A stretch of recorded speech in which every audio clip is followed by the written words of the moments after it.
Gilles, tu demandes au Sénégal si c'était le rôle d'un premier ministre de prendre le contre-pied du président. Mais soyez sérieux. Ousmane Sonko et Diomaye Faye ont souffert. Ils ont beaucoup souffert sous Ponce Pilate, leur Ponce Pilate. Et ils ont souffert pourquoi? Ils luttaient pour la liberté au Sénégal. Et entre autres libertés, la liberté d'expression. Qu'on ne mette plus les gens en prison parce qu'ils ont dit ceci, ils ont dit cela. Et quand vous luttez ensemble pour acquérir cette liberté, ce n'est pas aujourd'hui qu'on va dire au Premier ministre est-ce que c'était son rôle de contredire le président. Si vous ne pouvez pas contredire le président, c'est que vous en faites un dieu.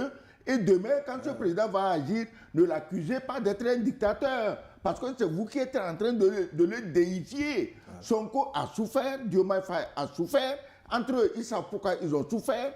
Jouir de la liberté de parole faisait partie des raisons de leur combat. Et Sonko a fait exactement ce qu'il devait faire. Parce que si les idolâtres, les flatteurs qui veulent des Marocains, qui veulent des avantages, se sont transformés en mouches noires autour de Diomaye Faye, espérant éliminer Sonko, comme ça ils vont s'empiffrer seuls, ça fait leur affaire. Mais Sonko a le devoir de tenir le langage de vérité.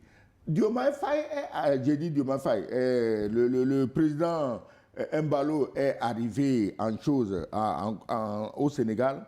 Par contre, ce que je voulais dire, je ne suis pas sûr que Diomaye Faye l'a accueilli avec plaisir. Absolument. La preuve, c'est qu'on le cherchait, on ne le trouvait pas. Ce n'est pas qu'on ne le trouvait pas. Il ne voulait pas qu'on le trouve.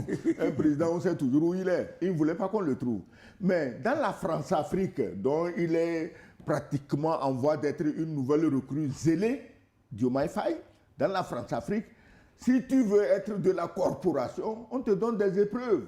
L'épreuve, accueille-le. On sait que ça va te rendre impopulaire, mais c'est une épreuve. C'est comme dans la mafia. Ah, tu veux vraiment t'inscrire dans notre mafia, oui, bon, on t'envoie assassiner quelqu'un. On te salit la main. Si demain tu veux faire le malin, on te dit, ah, attention, on sort les dossiers.